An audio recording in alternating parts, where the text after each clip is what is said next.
And space interview, take one.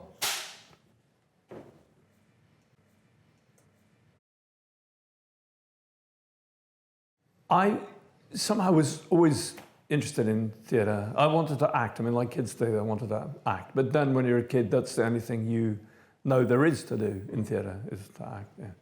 And actually, when I was really quite young, like 13, 14, I learned about conjuring. I was a conjurer. I was a magician. Really? Yeah.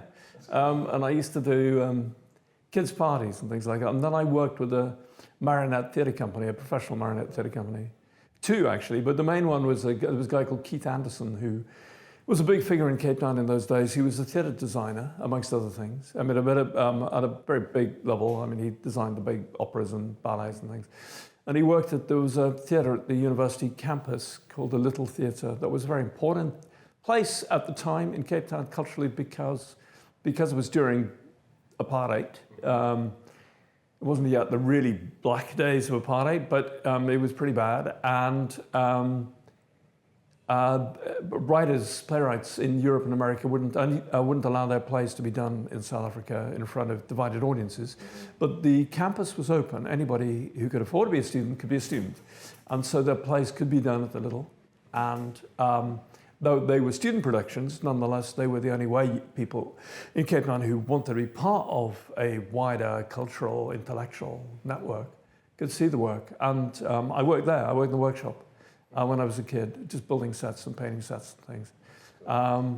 And then I was part of this professional marionette troupe who toured around for a couple of years, partly during my school holidays, but it kind of took over various things. So yeah, and at school, yeah, I acted and I directed a little bit and so on. So theatre was I mean, I then, as it turned out, I did a whole bunch of other things as well. But theatre was the thing I really wanted to do. And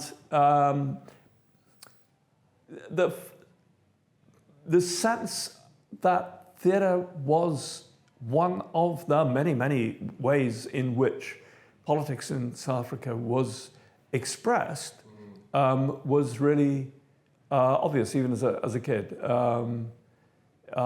for white people, not for black people. Black people can only have particular sorts of jobs, and so on and so on. So when the idea of the space was suggested, that it might be a centre for a different kind of thinking about not just theatre and art, but also the way people could live together. Yeah. It was, immediately attractive to me and many of the other people.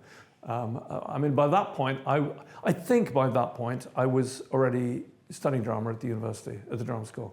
I must have been, actually. Yeah. Yeah, I knew Brian as a theatre photographer. That's right, yeah. Which is what his profession was at the time. And I could only have known him, I think, because he was taking photographs of the student productions at the Little Theatre. Yeah. Cool.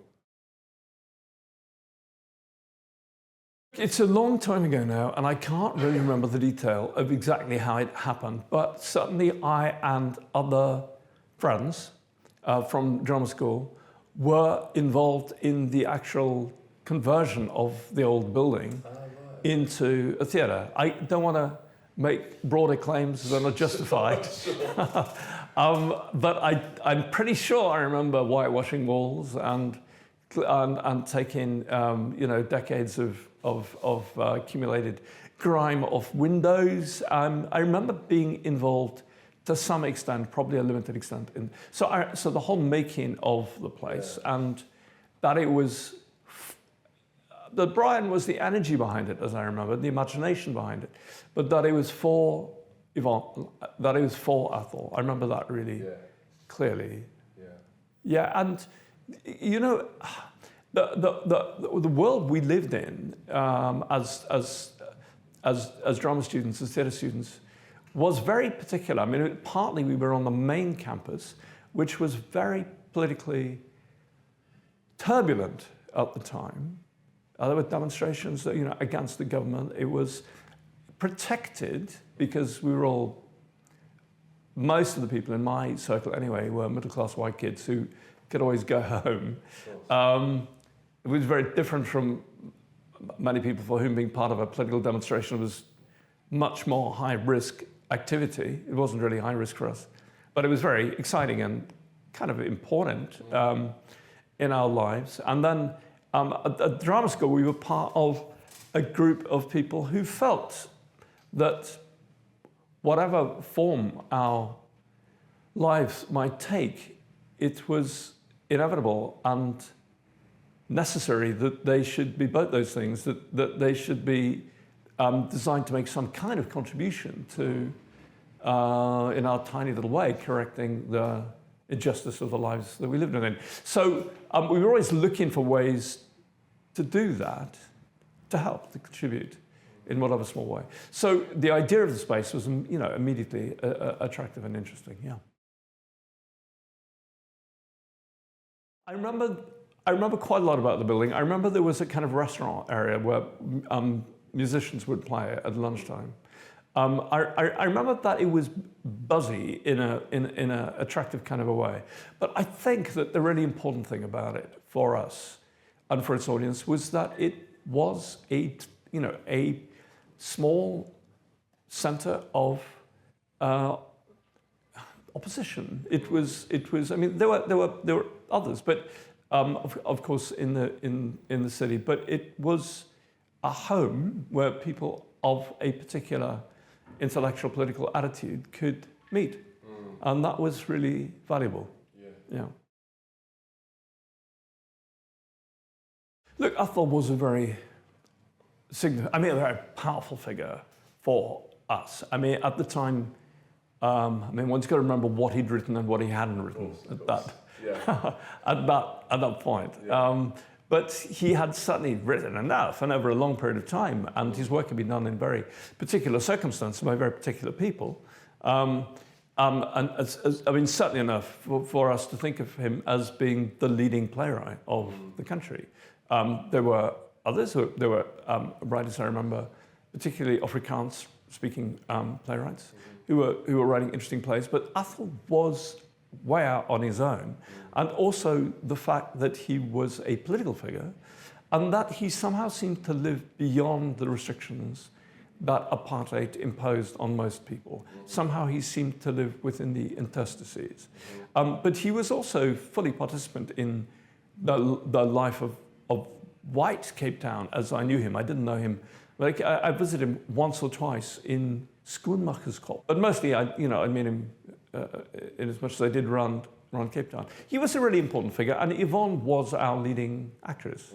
But it wasn't just that. It was also that, there was I don't think at the time we could have articulated it in this way, but I think we felt it in this way, which is that the way in which we lived was inauthentic in the sense that we knew we were in bad faith.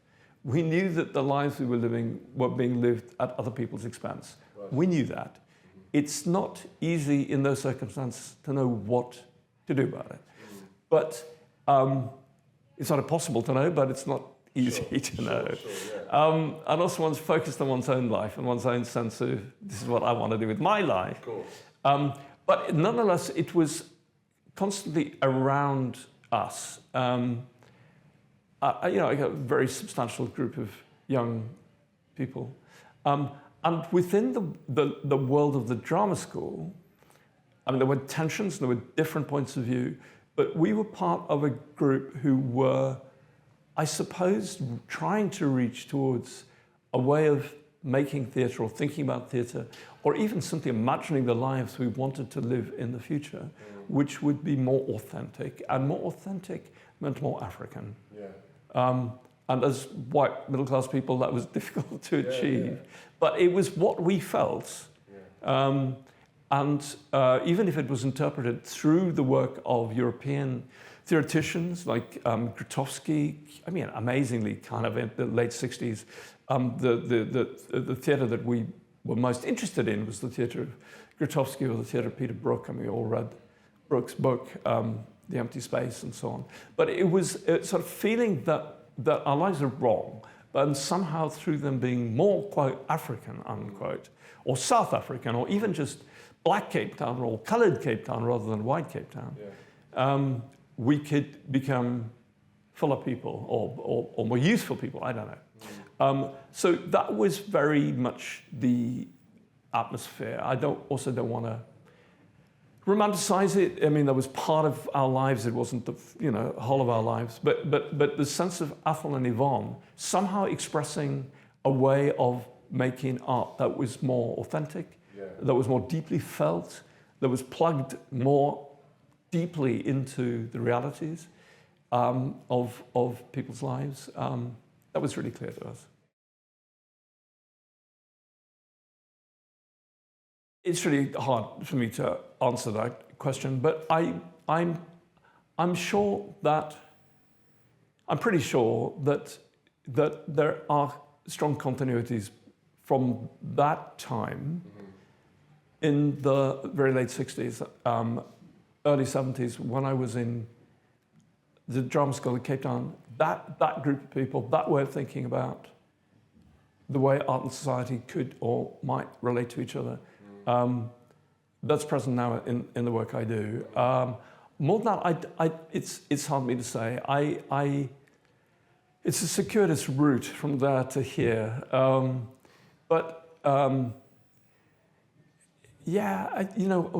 Authenticity, good faith, they're the things you look for all your life. Am I actually doing the correct work? Is this the right thing to do? Are we working with the right people? Are we talking to the right people? I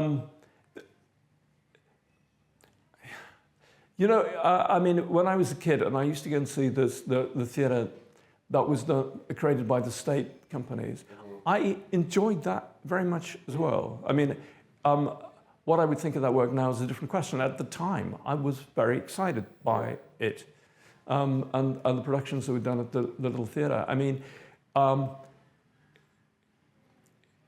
quite often, the work that we're producing here now are our versions of shows that I saw when I was 15, 16, 17 years old. We're doing a play called Once in a Lifetime, which I first saw at the little theatre when I was, God knows, 15 years old. And I've always wanted to produce that play. I've been trying to for a decade. In one way or another. So, no, I mean, it was, for me personally, it was really important. I mean, there is a very curious thing which is hard to talk about, which is to do with understanding, the quality of art. Art which has depth, or art which connects, art which has form, art which has, it's hard to know, and of course it's utterly relative. I think one thing and the rest of the world thinks something different. But I think part of my good fortune was being very young amongst people the quality of whose work was extremely high. Athol was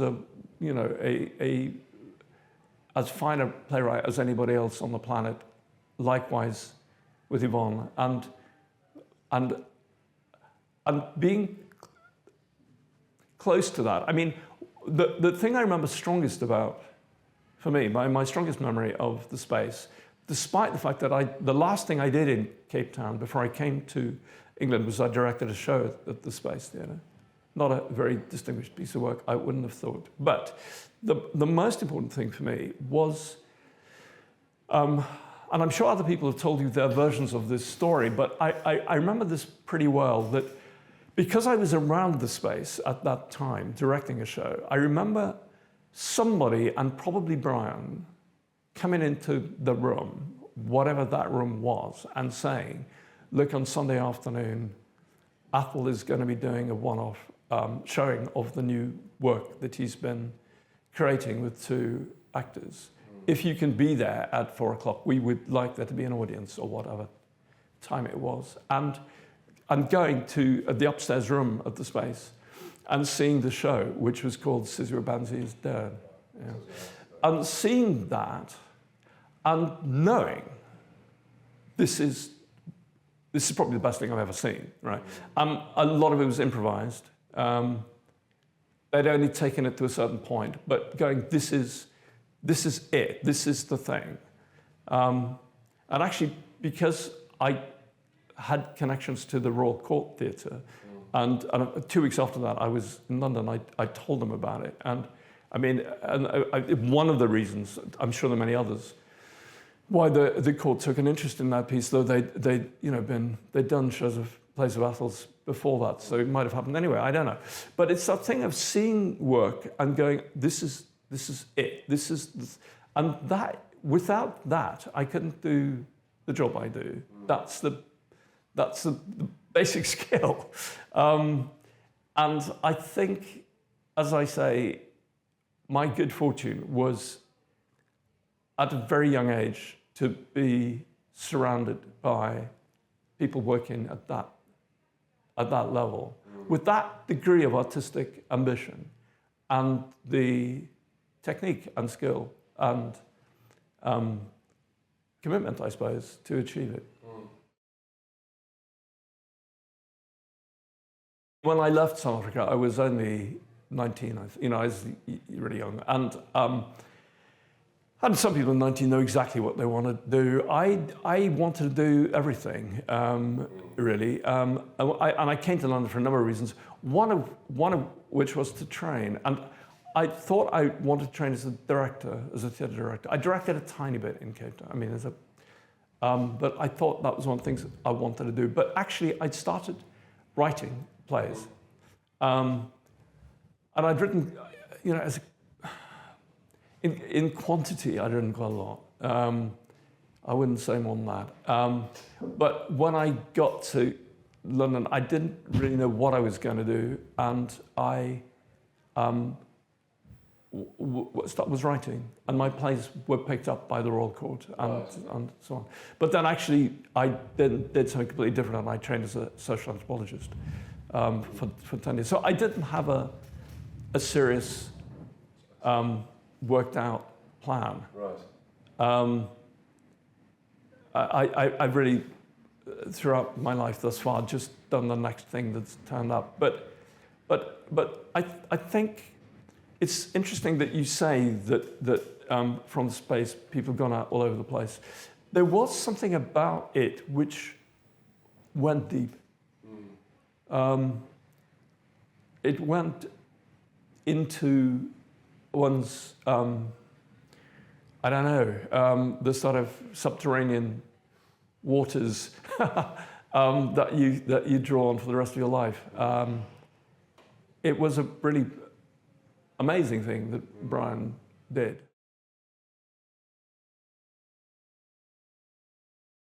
That would have been in '76, would it, or something? Oh, I had forgotten that. But I think I'd completely forgotten that. But I think you're right. Something like that did happen, but it wouldn't have been then. It wouldn't have been '76, because that would have been too early. When I left in '72, at the end of '72, and I didn't go back to South Africa for a long time. I mean, like 14 years. Right. And when I did, I went back to work. I was doing a research job on a television film. First went back to Johannesburg, actually, and then I started working in. I was in Zimbabwe for a couple of years, and then I was working in Mozambique and in Angola a little bit, and in Namibia, Southwest Africa as it was, and so on, doing various things. And then I sort of found myself able to go back to South Africa, I think, quite a while. But I think before I'd actually gone back, I think Brian asked me that, but it wasn't something I could take on. No. I mean, when I started this job, which is in 2000, I had no experience of running anywhere like this. I'd never had a full-time job. The closest I'd come really is running film crews in various places. Which is very different, obviously. No, it's interesting. I'll have to think about that. I'd completely forgotten that. I'd forgotten that, but I do remember it now. Well, it was very exciting, of course, because it felt like, when I was growing up, and I grew up in a to use shorthand, a left-wing family, a family who were, or maybe put it better, a family who were instinctively oppositional, okay? But you go, well, how long is this going to go on for? It was always 5 years. Oh, it'll be fine. Oh, it'll take 5 years. Oh, but nothing will happen for the next 5 years, and then the next 5 years, and the next 5 years.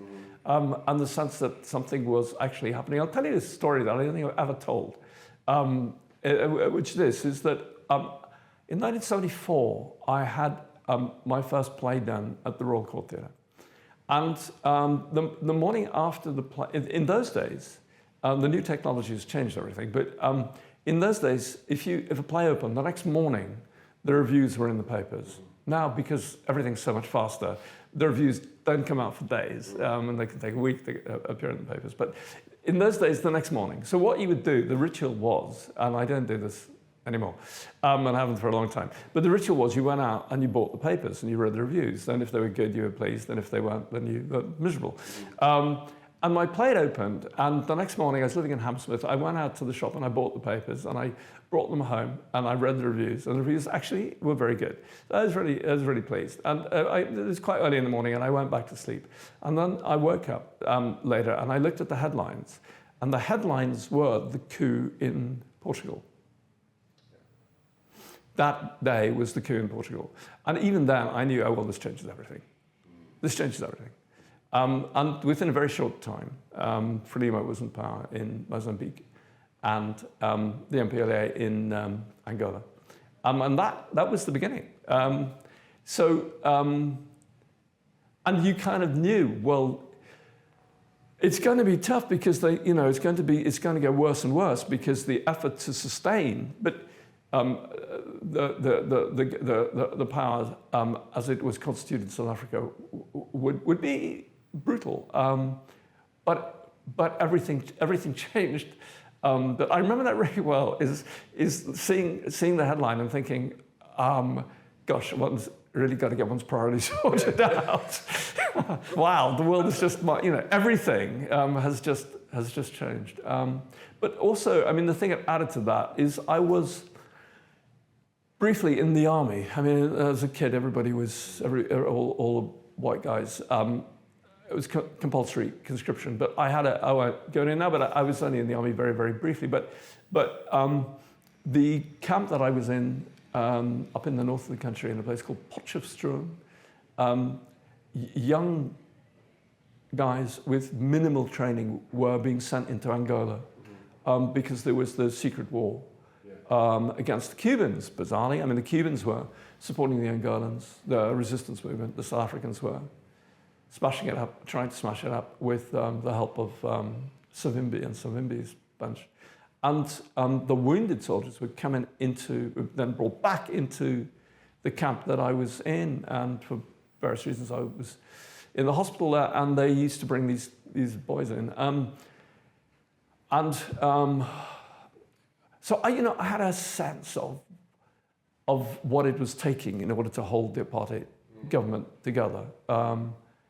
And then, the American banks refused to bankroll the government, and it all began to fall apart. So, I stayed, despite the fact that I wasn't in the country, I stayed close as you could do. I did a certain amount of work for the Defence and Aid Fund in London. I wrote some films for them.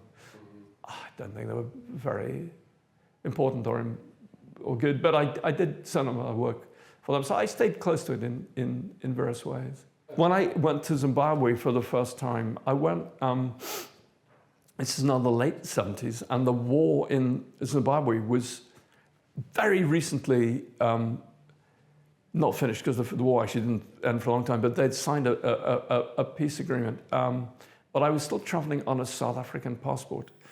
And the only way I could get, and I needed to go, I couldn't get any funding for the research I wanted to do because the agencies here said, no, it's too dangerous. And I went, well, look, I'll go and find out whether it's dangerous or not. So I went myself, and I didn't have much money. And the only way I could get to Salisbury, as it still was to go via Lusaka, which meant that you had to go via Moscow. So I went via Moscow, but in Moscow, they saw my South African passport and said, we're not letting you fly. So I was stuck in in one of the Moscow airports for a while, and not knowing what the hell to do. What do I do now? I don't know. And I heard some people talking with South African accents and black people talking, and I went and hello, you know, and sort of, what are you doing here? And it was actually a group of ANC people who were on their way from Moscow to Lusaka. And it was for me, it was a very powerful moment in my life, because there's a sort of white South African kid turning up. And, you know, it was going, oh, how interesting to meet you. And they were, you know, very warm. And I said, and they said, what are you doing here? And I said, I got this problem. I said, oh, we'll sort that out. We'll sort that out for you. And they did sort it out for me. And I went to Lusaka, and I had a couple of days in a ANC camp just on the outskirts of Lusaka. And just at that point, the kids from Soweto, in the, I don't know, probably hundreds, were crossing the border because it had blown up in Soweto. And kids were coming across the border into Zambia, and the ANC were looking after them in sort of refugee camps that were set up. I had a couple of days of that, and then I left it and went to Salisbury and sort of left all that. But you know, there were various ways in which the intensity of what was happening suddenly blew up in one's life. I got to know John Carney and Winston Shawna, but later. That was in London when they brought Sizwe Benzi and then the island to the Royal Court. And I was knocking around the Royal Court quite a lot at that point, and I got known quite well. And I still am in touch with John from time to time. And yeah, I knew a little bit about what it had cost him to do what he did, to say what he said. Winston I knew much less well, and I don't know much about his background. But it did, of course, it did cost people just to speak. You know, South Africa was a place of terror, and terror operates both in the actual experience of violence and in the threat of violence. And a really sophisticated regime like the South Africans use a minimum of actual violence because they create the circumstances in which people are afraid, are terrified, literally terrified. So they don't speak, they don't act, they don't take the action that they feel morally they should take because they're scared, and because when people are subject to the violence of the state, it kills you, you die, they kill you. So for people like John, I mean, there were writers, poets, novelists, singers, musicians, who did stand up. It cost them for a long period of time. Yeah.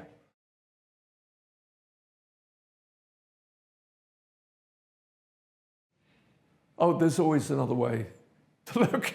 No, look, you know, we grew up people in my generation and maybe a generation or two above me grew up with the particular anticipation that things would get better. That things will get better. That is the nature of social life. There used to be slavery throughout the world. Now there is no slavery. I mean, we were socialists, and some of us continue to be. We believe that through action, people's lives can be made better. But we also believe that that will happen. It's just going to happen. It turns out that's not the case. In fact, I feel sometimes quite I don't know, I was about to say bleak, but it isn't really bleak. Maybe it's so realistic that that you could say that every really terrible thing that's ever happened is happening now, somewhere. That for us, the